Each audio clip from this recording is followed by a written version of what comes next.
Hey, it's Richie, and before we start the show, we want to tell you about our friends at DraftKings and DraftKings.com. If you are outside of the state of Arizona, Super Bowl 55 is this week, everybody, on Sunday, the big game. If you download the DraftKings app right now and you use the promo code THPN to enter the free $55 million Super Bowl prediction challenge.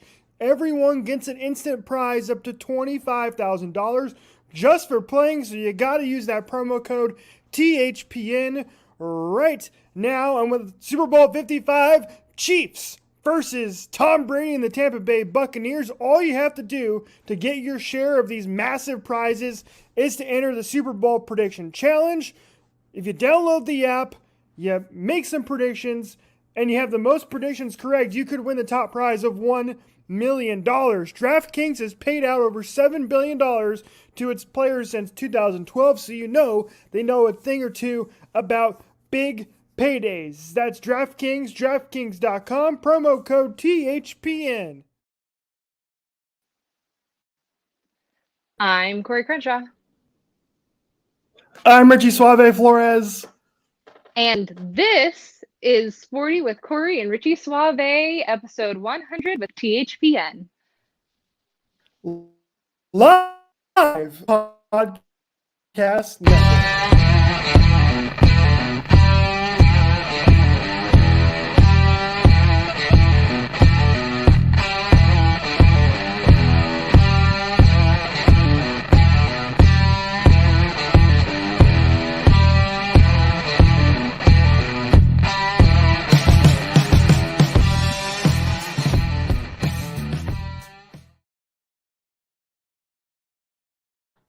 Oh my gosh, it's so good to see our old school intro again. It's so old. I haven't seen it in so long. We used to be all sports, all Arizona sports, y'all. So the fact that we get to see that again is actually pretty cool because yeah, we did that with Fern, Dom, and Scotty way back when we started this whole thing. I mean, I don't know. Should we go over where we kind of started all this and where we came to be? I don't know. We've talked about it before and we've talked about it on other podcasts, but I don't know if we should address it or not.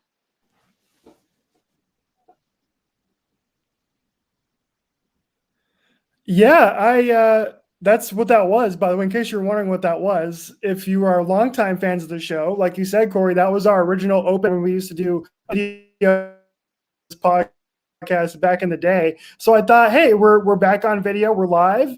Let's bring that back with the new music. And yeah, so this is actually episode 100 on the Hockey Podcast Network, but we did about 25 to 30 episodes of the old version of the show on YouTube. So we're about 130 episodes in now, but we wanted to celebrate episode 100. And yeah, like you said, Corey, we started out just kind of wanted to have some fun talking about local sports and have fun doing it from the perspective of two younger people in the market as opposed to old white dudes galore market in terms of radio and whatnot. So I'm excited that we're now 100 episodes into the Hockey Podcast Network. We got a lot of fun stuff coming up on this episode of the show. If you're watching us at home, comments, we can see your comments here on StreamYard. This is cool. We'll bring that up from time to time. I see Bayou Benders is already in the chat. Thanks for watching, dude. See a couple other people hanging out already. So this is going to be a fun show. We're not going to be live for going to keep an hour tonight because everybody, it's a Wednesday night, got a work day tomorrow, but a lot of fun stuff coming up. We'll talk a little Coyotes action, obviously. The game against the Blues. Some big news earlier today, Corey, on Wednesday, was the cancellation of the Saturday-Sunday games against the Minnesota Wild because NHL has a massive – we'll get to that. But the star of the show will be coming up at the end, Corey. Are you excited for this? Oh, I'm super excited for that. Like, it's going to – I'm not to be crude at all, but you're going to be, like, shitting yourself. Like, it's going to be rough. I'm not. I don't know if I'm excited or not. I think I'll be perfectly fine, honestly.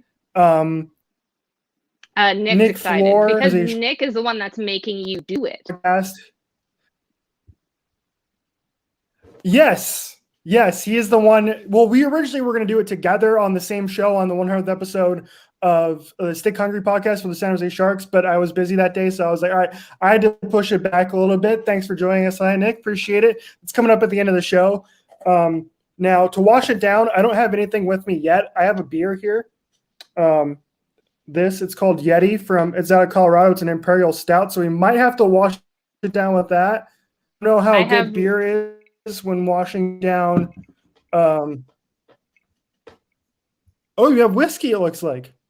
I have my tequila liqueur because you know me. For big occasions, I always have to have my Three Amigos Ramona's Reserve. So, you know. Body Benders commenting about your jersey tonight, Corey. It is a dope jersey. This one is the Doan one too. Of course, I'm like, if I can get my back in the right place there. It's the Doan one. I actually have my patch. I just, haven't put it on there quite yet. So, maybe because this was, his last season. So I got to get it on my Doan jersey here. I've said it before, in the closet, I do have a Domi one because I got Scotty a Domi jersey because I thought we were going to be able to put a C on that one eventually so we could have old C, new C. That didn't quite happen, obviously. So that one just sits in the closet. And most of the time, Scotty wears my jersey to games, usually when I'm working them. And luckily, it's quite a rather large jersey, so he can fit in it too. But yeah, so I still got to put my patch on there. But yeah, this is a dope jersey. Like, I love this one.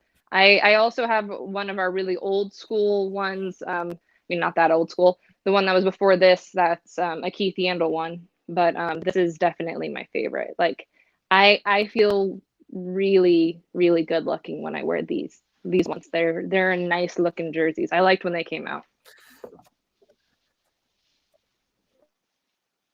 Anniversary patch.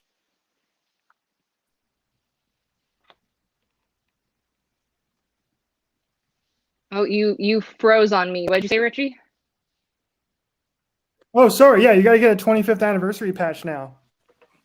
Yeah, so I was thinking about that. So I was wondering, I'm like, okay, do I do the 25th anniversary patch? But the thing is, like, this 20th, at least, like, Doan had the 20th patch on. So do I get another jersey? Because I really want either the newest ones that obviously came out this year, or do I get just a regular throwback one? I want one with at least with a Kachina on it, and then I'm thinking about maybe putting a 25th anniversary patch on that one. It would feel like either like a retro or just a regular like Kachina. I haven't decided, but I'm thinking about getting a 25th anniversary patch for that one. It's kind of lame because this was really exciting when it was 20. It kind of sucks that 25 is during COVID, so it's not the same type of feels. Mm-hmm. I agree, but I love the patch there to put on there. My jersey is out in the car right now. I was going to wear it tonight, but again, it's in the car. I didn't want to go get it. So instead, if you can see, I'm wearing the Scratching and Clawing shirt from a couple.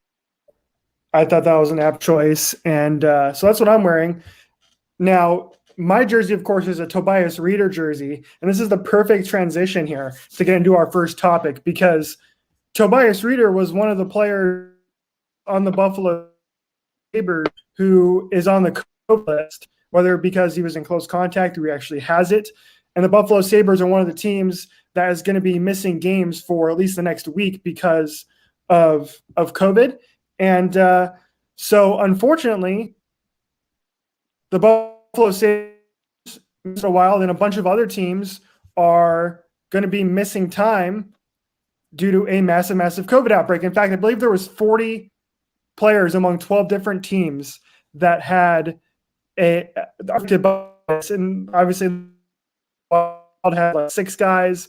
The New Jersey Devils had 12 guys. A lot of different teams have the COVID issues. Corey, apologize for my internet issues tonight. My internet sucks. And get through this as best we can, but yeah, what do you make of all the teams with the COVID, Corey?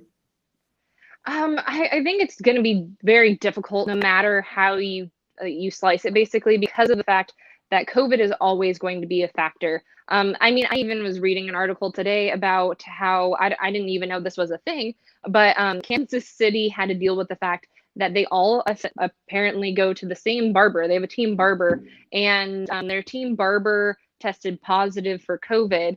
And so they almost got to a point where they were like 20 of them were supposed to be in line to get their haircut, including their quarterback Patrick Mahomes.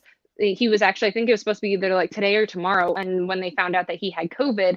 So that's where you're going to start getting into these like weird situations, whether it's hockey, baseball, football, basketball, any of them. You're going to start getting into these weird situations where you're going to have massive outbreaks on teams because of the fact that they are all together all the time. And so if one person gets it, it's very difficult for another person not to get it.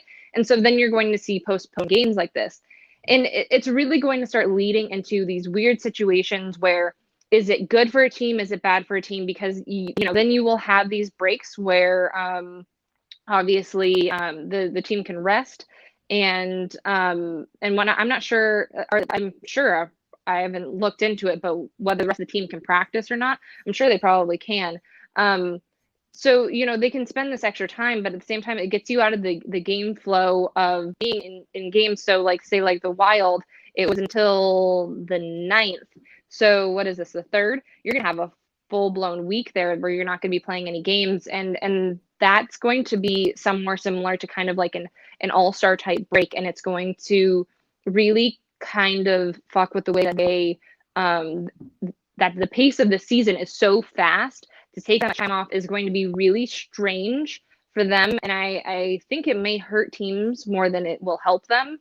But there's nothing you can really do in the fact that it's COVID. Like, you can't really do anything around it. They have to take those precautions.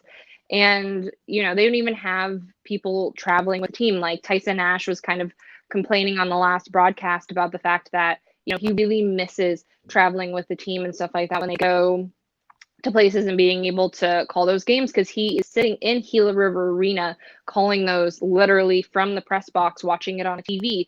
So those are the things that are really kind of unique to the situation. And no matter how you slice it, it's never going to be a good situation for any team who will have to be facing it. And I don't think it's going to be easy for really any team to get out of this unscathed. We're hitting lower numbers now, back to the numbers we were like before Thanksgiving, but it still doesn't change the fact that COVID is rampant, and it's probably going to be running through all the teams in the NHL, and it's really going to be a problem from here on out. And with a shortened season, it's going to get really complicated scheduling wise.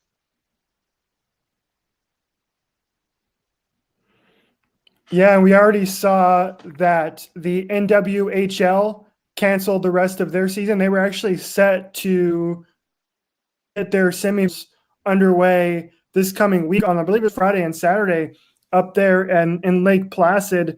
And we've talked about the NWHL quite a bit on our show over the last couple of weeks. And it's unfortunate to see that their season got canceled because of health concerns. And for the NHL, only time we're going to see stoppages. I don't know how they're going to handle this the rest of the year, because it's just going to get worse.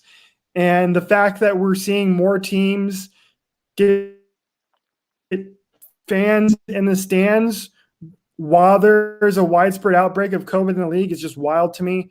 I don't know what the NHL is going to try and do here. I don't know if they're just going to try and plow through, because the schedule is so protracted to begin with. It's going to be really tough.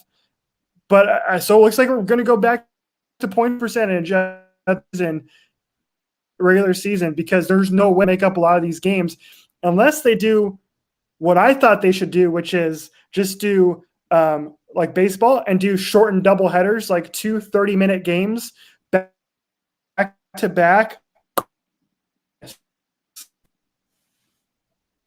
That sounds like insanity. The only way you could survive through those games is if you had two solid goaltenders that could deal with, because if you were to put that much pressure in and you were to do it that way, I feel like you would have to be able, you couldn't play the same goaltender back to back. I feel like that would be way too much to be putting on someone to be doing all of these like back to back, especially if there's more than just one.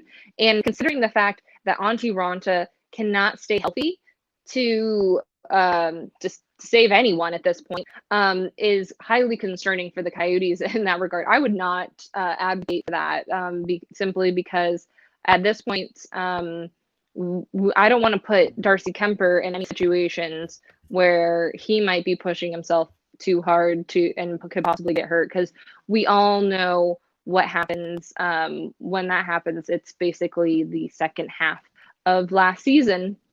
So yeah, I would not advise that. I would say just try and make up the games that you can, and then the games that you can't, just try and work it out the best they can. It's the NHL. It will always come out to be the same thing in the end, where whatever solution they come up with, half the people will like and half the people will hate, and we will see them all fight it out on Twitter.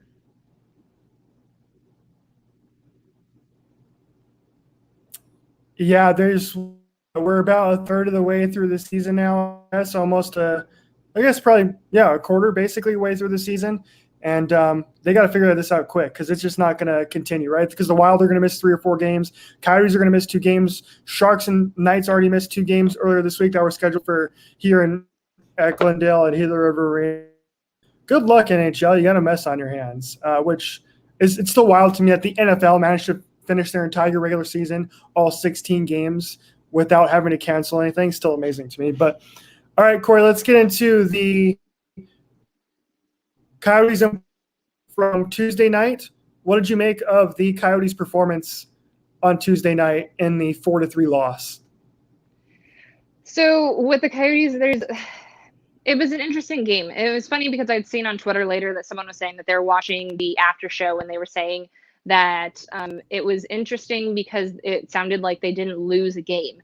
And it's funny because I think sometimes there's a little bit of hype there where they're giving them a little bit too much credit. I mean, the Coyotes did well and they played up to the Blue standards, kind of like what they always do. Is they tend to play up to teams and play down to teams, which is kind of unfortunate considering the fact that you're professionals. That is something that that kids do when they're playing like youth hockey. So the fact that that they always tend to play down and play up according to the teams that they're playing is somewhat unfortunate. And you definitely saw them play up, but they had a lot of really terrible defensive breakdowns, and those were the things that really killed them for the most part. I needed to remember, who was it? It was Hayton and someone else. Oh, and Gross completely just got walked by Falk on that second goal of theirs. It was absolutely like they both. Well, I think basically Hayton thought he was going to try and shoot it, and so he tried to block it, but he completely walked through both of them and scored that goal. And it's just frustrating because of the fact that there has been people that have been out, and so you have to have some of these players filling in, and so certain people like Gross really, I think, are put in these situations that are a little bit more than they were expecting. But you can't have these critical errors like that. And there were so many defensive breakdowns in this game that it was really frustrating. I really enjoyed seeing some extra effort out of some people. Like Phil Kessel blocked a shot. I think he immediately regretted it after doing it because of the fact that he was on the bench completely in visual pain after blocking that shot. It's not as much fun as people like to think it is. It is very painful, and even people who've gotten hit in the foot before, like they've broken their foot even though they're wearing a skate. So there's a lot of padding in your thigh where he got hit, but that's still definitely going to leave a bruise. And after waiting for so long for him to get healed, I like the extra effort, but I kind of want him to be more focusing on scoring goals. and not injuring himself because of the fact that he was injured for most of last season, and it definitely didn't produce the results that we were all looking for. So those were kind of my two big takeaways. Defensive puck watching was also just, I mean, that led to a lot of the breakdowns. It was a lot of reactive play out of the defense in that way. They were stuck puck watching on multiple occasions. And I guess if there's anything that um, I really liked was the fact that, you know, it was Christian Dvorak's birthday and he was able to score 2 goals. But, you know, there's so many little things that needed to be improved in that game. And even Tocchet was quoted saying that that the Blues hadn't really earned any of their goals, and you can definitely tell throughout it. And the last 3 minutes after they pulled Darcy looked very solid. It was that type of aggressive. It was that type of aggression that we were really looking for them throughout the rest of the game, and they fully came for it. It just they started having the same problems with the extra man on the ice as they do when they're in their power plays. They're really having a really hard time after the third goal with their perimeter passing. They weren't really trying to get anyone to bite on anything, so they weren't really getting they didn't really have the best movement, and they couldn't really get anyone to bite for a pass to the middle for a clean shot for themselves.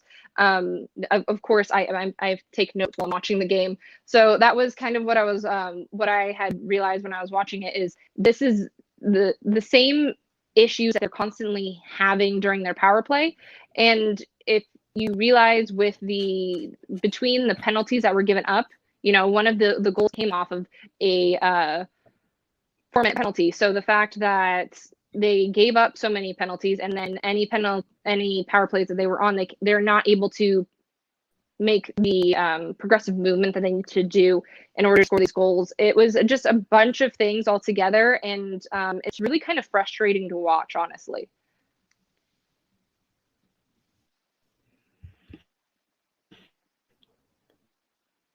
Yeah, you encapsulated that pretty much perfectly.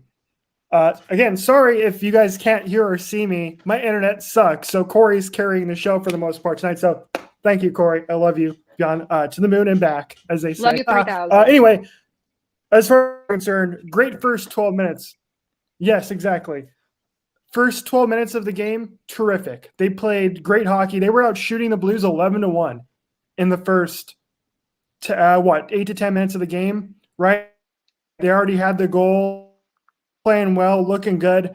And then once the Blues got the goal to tie the game up, because Alex Goligoski blew a tire on his own blue line and allowed the Blues to come in to the zone and score pretty easily on Darcy Kemper, then the game changed from there.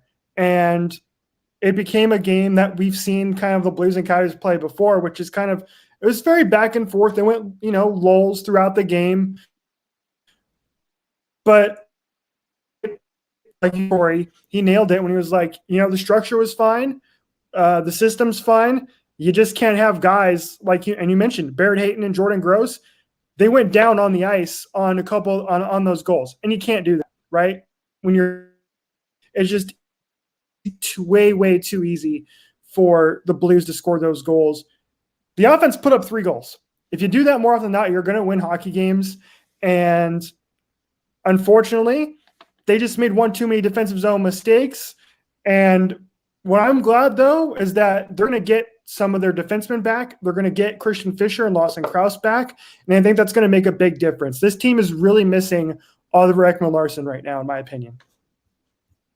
Oh yeah, absolutely. And that's what, and it's hard because a lot of the problem when it comes to say Hayton is the fact that he'll look really great. He was actually helping and contributing by blocking a shot literally just before he basically let Falk walk him. And so it's finishing those plays and really just making sure that, if you're in the defensive zone, you still need to follow through, and you can't really give up just because you've made 2 good defensive plays prior to that. And so that is some of the lessons that need to be learned there. And then, like I said, with Gross, like there's some people that are a little bit out of their depth, and you can kind of tell that it's obvious.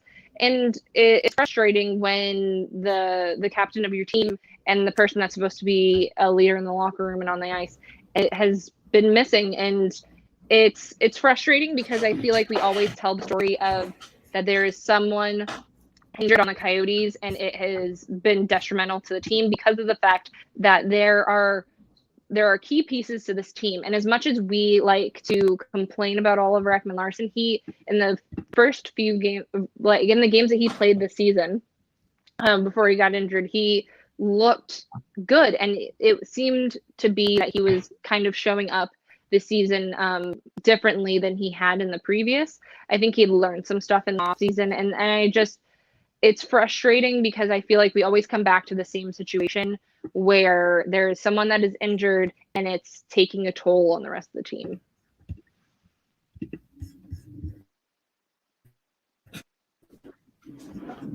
Yeah, especially when the guys coming in the lineup are Jordan Gross, and his play has just been, it hasn't been great in the defensive zone. He's all offense. I think he can move the puck pretty well, but and as his first game there, he had a couple of nice shots from the point that almost got through for some scoring chances.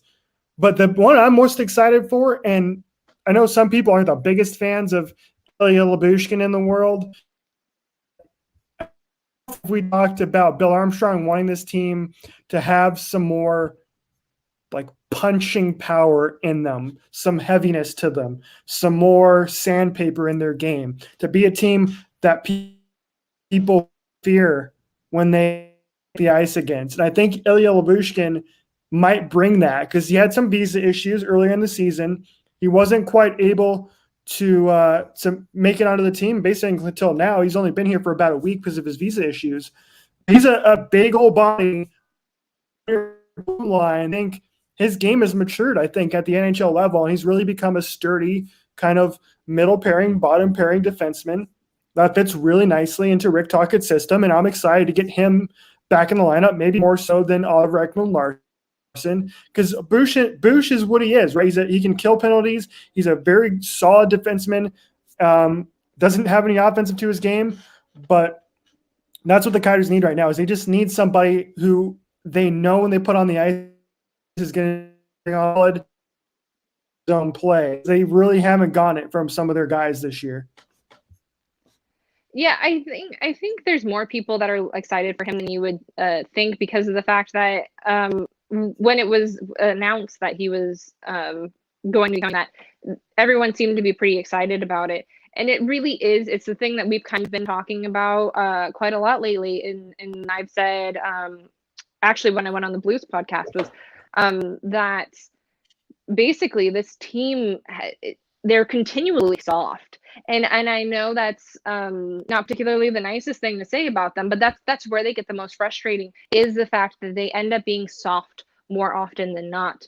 And adding a little grit and a little sandpaper, as you're saying, to it, it really does. It's not just necessary. It's for their actual gameplay. It's necessary for the momentum on the ice, and it's necessary for their own mentality, because of the fact that when they are so soft play wise, I think it makes them feel a little bit more weak mentally. And you just need some of those kind of harder hitting players on the ice. And if you can't particularly put harder hitting guys on the ice, then you need to be going into a situation where you have people that are just stirring shit up. You need some people to step up, like Connor Garland has, where he is full blown talking shit to goaltenders, making them come out of the crease and jump him on the ice. Like, that is the type of shit that you need to start getting under people's skin. So there needs to be a level of just either being assholes or really just being heavy and actually like really laying out bodies on the ice.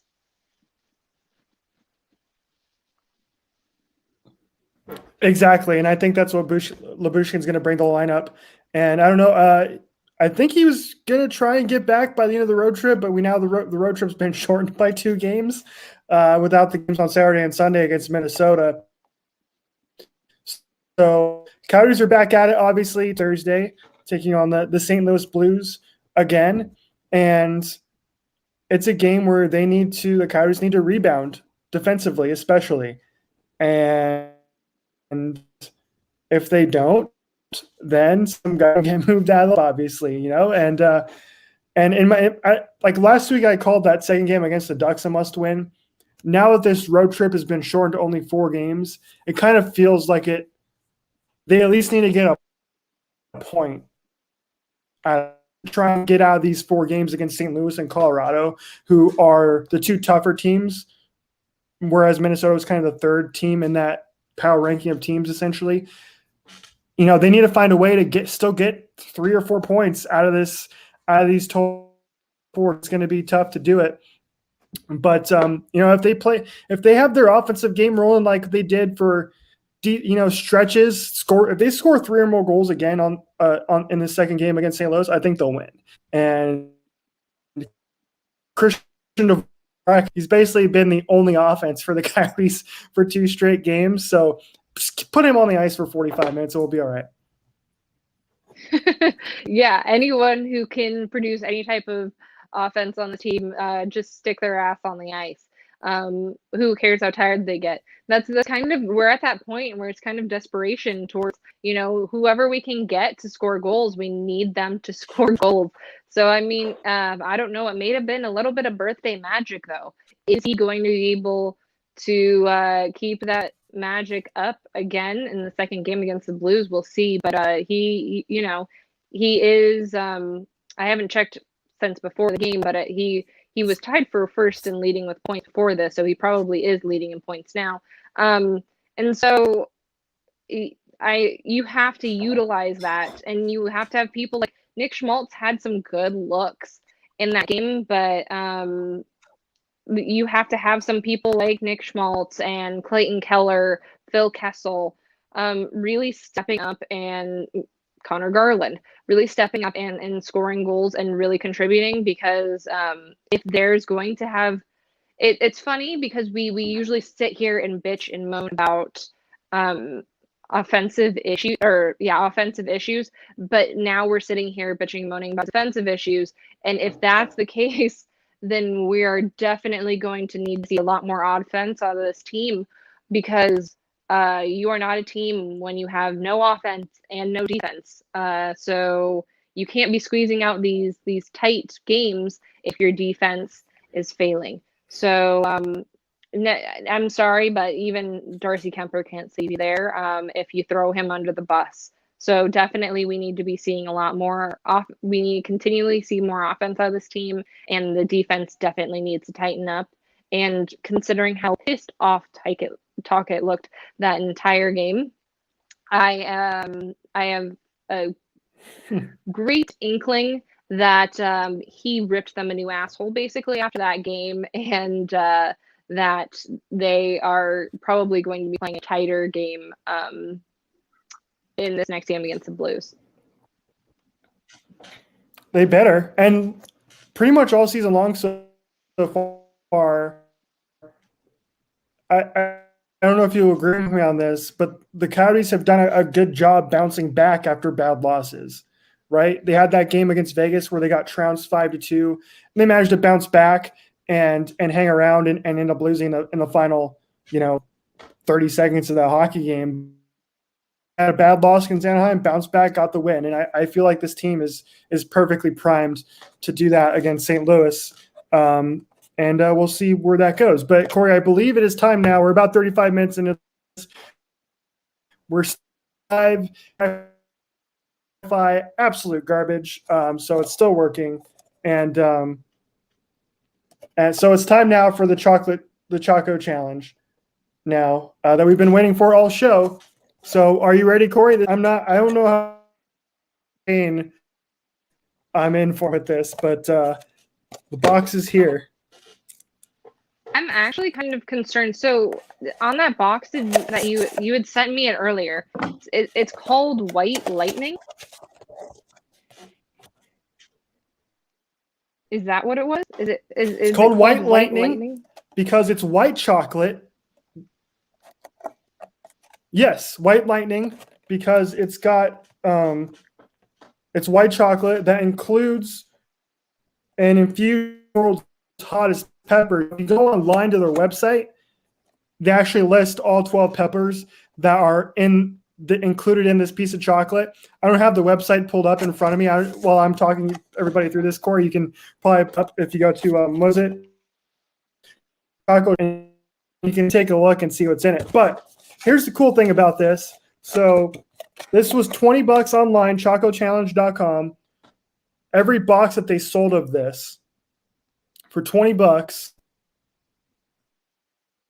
goes to feed the homeless and feed the hungry. It's for feedingamerica.org is where a lot of the proceeds go. 50 meals for every bar of chocolate sold goes to feedingamerica.com. So it's actually for a good cause. I'm about to go through pain right now. I agree, Benders. I like white chocolate better than regular milk chocolate or dark chocolate. White chocolate, absolutely delicious. But yeah, here we go. So it comes in the cool box. And there It says keep away from the children bar right and do there. not consume if you're pregnant, breastfeeding, It's or have a in a medical red condition. packaging. Do you have I think I'm are you good. pregnant, breastfeeding, or have a medical condition? Depends on what medical condition is. Some people would say I'm a little loosey-goosey in the upstairs, but you never They know. do not specify. So from here, I Especially- see chocolate. Oh my gosh. Okay, so 12 pepper insanity blend. I'm gonna butcher these.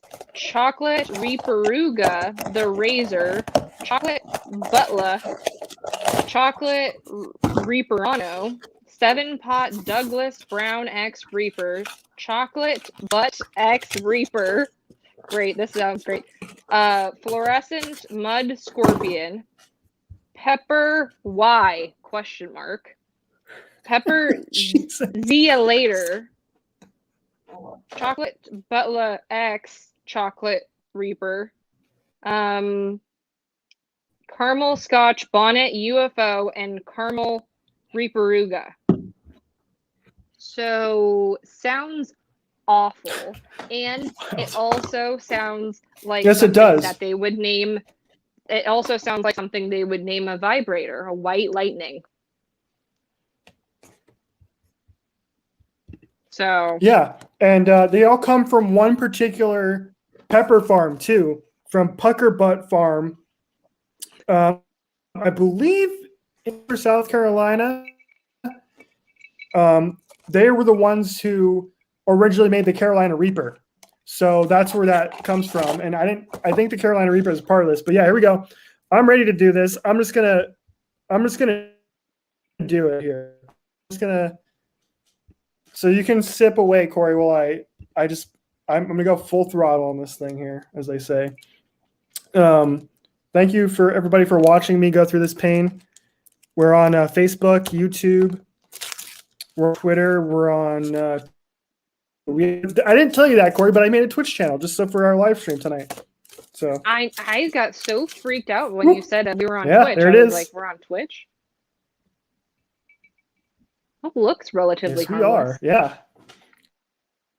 So again, it's a white chocolate bar, but as Nick Floor knows, there's so many chilies in there that it's like effort. reddish brown now. So I don't know exactly what's going to happen here. I don't have anything except for the beer to lock this down here. Now, Nick, you did this all in one bite. I'm going to do the same thing. There we go. Cheers, everybody. Oh, that sounds horrible.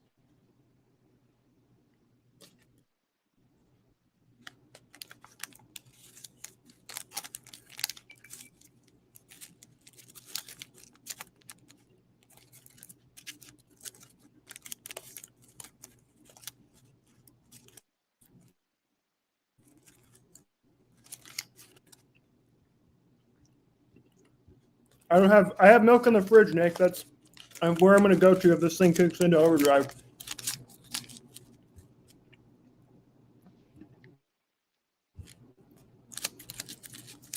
Nick nailed it when he said that the chocolate itself was good, but You can taste the chocolate?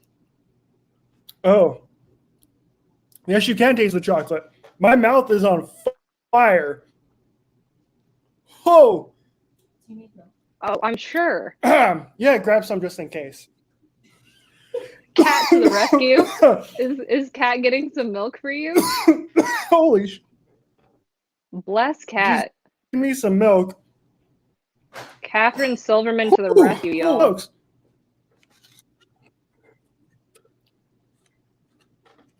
Oh. Whew. It just like stays. It just stays in the back of your throat.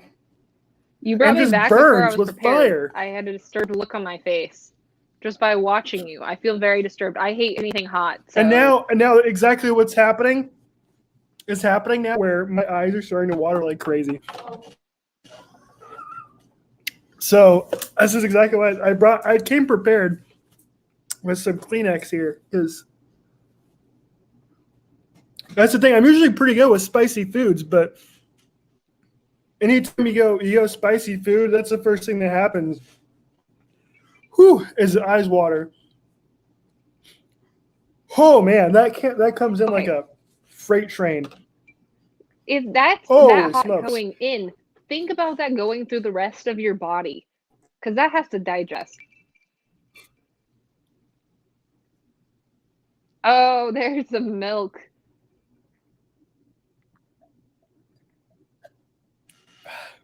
I waited as long as possible, but holy smokes. Whew. Starting to. Whew. Yeah, I can barely talk at the moment. It's just fire. It's just fire and brimstone right now. Why did I do this to myself? It's probably what hell tastes like. Nick, why didn't you warn me that this was going to be as bad as it is? Whew. Because and the thing is, loves company. Nick, please tell me in the comments, how long does this last? Is it going to burn for the next hour and a half? Like, I have Weeds to watch here in a little bit. I've been watching Weeds, the Showtime show. And I don't want to feel like this the entire time. It all burns. Aboard the fire my God, train is what he said. Holy smokes. Oh, now that's rough. That's really rough. As I'm just sitting here drinking my drink. Yeah. How did you get away with it? Not having to do this. I don't eat spicy shit. I volunteered to eat a cupcake in one bite. Yeah, that's why I never. You said 10 That's minutes. why I would never ask you to do this. I did it because I was like, it's good content, and if Nick was going to do it, I want to do it with him, so he wasn't doing it alone. How am I still talking right now? Oh my gosh. You would have seen me actually throwing it back up. I had sushi that was a little too spicy for me the other day, and I literally had to I immediately had a gag reflex and had to spit it back out. So I would have never even gotten it down. So you're much further than I would have ever gotten. That's any consolation.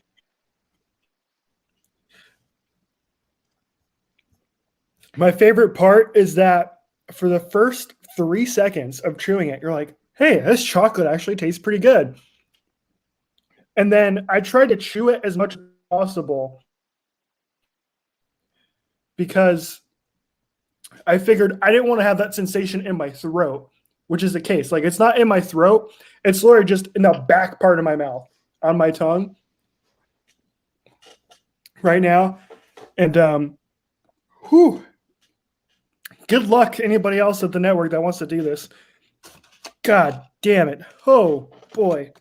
How you describe that is kind of how I describe when I drink IPAs. At the beginning, I'm like, this isn't that bad. And then the hoppiness hits me, and I'm like, oh, this is disgusting.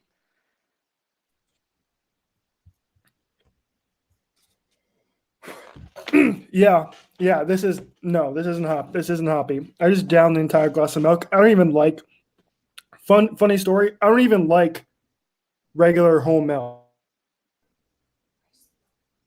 The stream on Twitch. It's on Twitch. Kat's on trying to ask me questions while I'm trying to go through this. She's like my emotional support roommate here. But whew, okay, I think we're coming down now. I think coming down. Well, that's what Nick Well, said. It took How him was 10 that for you, minutes. Corey? Was that great to watch or what? I was actually very concerned when you came to me on here. I wasn't prepared because I probably went through an entire. I wish I would have recorded all my faces because it was literally like a parent watching their kid just kind of like run out into traffic, and you're just like, oh shit, like how is this going to go down? And that's how I felt the entire time. I slowly watched you get into more and more trouble as it went.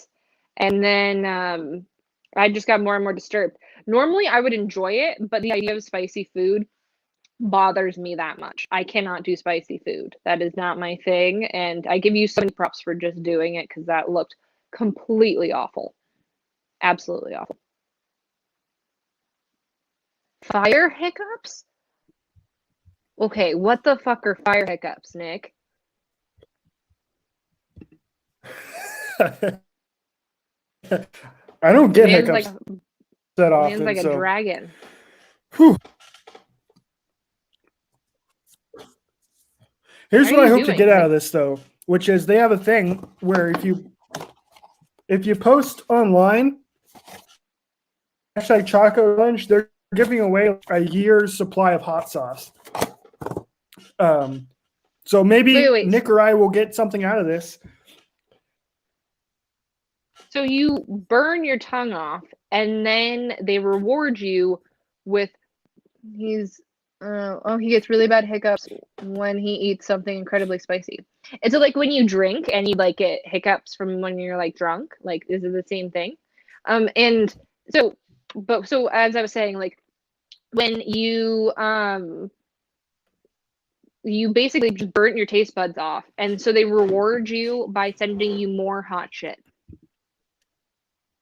Is that what I'm hearing? Yes. Yes. Okay, it's now Benders we're to the knows what point fire where hiccups are too. it's like a good spicy now, if that makes any sense. So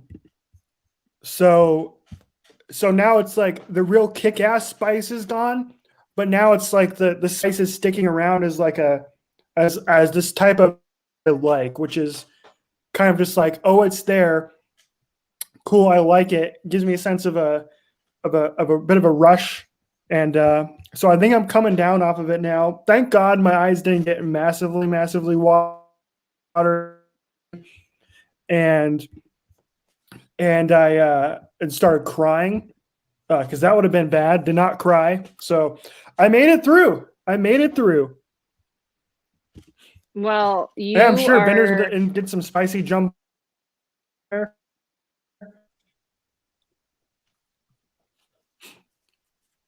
you are much better than I, Richie. I I would have got never runny been able nose to though do right that. now, which is great. But I think, yeah, it's not for the faint of heart. Let me tell you that. Whew. Every All right, time I it's been watch about that show 10 Hot minutes Ones, I always now. think, what's wrong with them? Starting to come off. Yeah, this is basically that, but worse because of all that was in there. But whew. And yeah, that's Nick is 100% right. Like I went through that, but I gave 50 meals to people who need it. So if you're watching us, Sporty Nation, and you want to do challenge.com, $20, donate 50 meals, and you can go through what Nick and I did because it's, oh boy. And if you want to do our cupcake challenge, make sure to donate to Skating for Leighton after you do our cupcake challenge as well. We're just apparently on a challenge binge as of recent. The cupcake one was a me thing, and the chocolate one was a Richie thing. Although Richie decided to do the cupcake one with me, I was not going to do this one with him because I'm not insane. Sorry, Richie, but Yeah, I know you're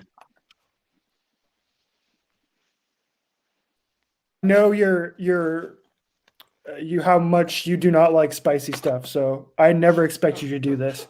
But yeah, I think that's going to wrap up this episode, Corey. I will keep you updated as far as what happens the rest with myself. If I die or not, that milk was perfect. After I took the milk, I felt like I got better. Now I got the beer to like give me some booze in me, some alcohol to try and give me a buzz to try and get over this as quick as possible. So I just numb myself to death at this point. Any last words before we go? You are much better man than I, and bless you, Richie. Hopefully it passes through you very not like a firebomb. I feel like it will, but I hope it passes through you very nicely.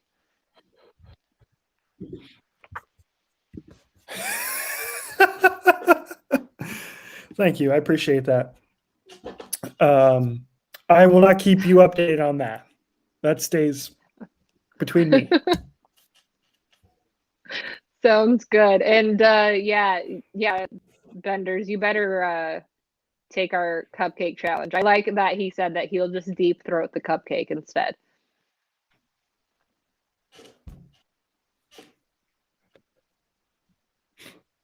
That sounds, we have cupcakes over here. We still have some of the ones you bought us, I think. That actually sounds really delicious right now. I don't know if that's a great way to get over spicy mess in your mouth, but certainly give it a try. All right, that'll do it. Thank you so much for watching our 100th episode here on the Hockey Podcast Network. It was something. I'll tell you that much, Sporty Nation. It was something. Thanks for bearing with us through our Wi-Fi, my Wi-Fi here. We're still streaming, though. We're still live. People are still watching. Thanks to Nick and Benders for hanging out in the chat. Thanks to everybody who's going to watch this later. Thanks for everybody for laughing at my pain. Thank you, Corey, for carrying most of the show while my internet was still spotty. I don't even know if I'm still here. I don't even know if I'm still on this planet. I don't know what's happening right now. But that'll do it for this episode of Sporting with Corey and Richie. We will be back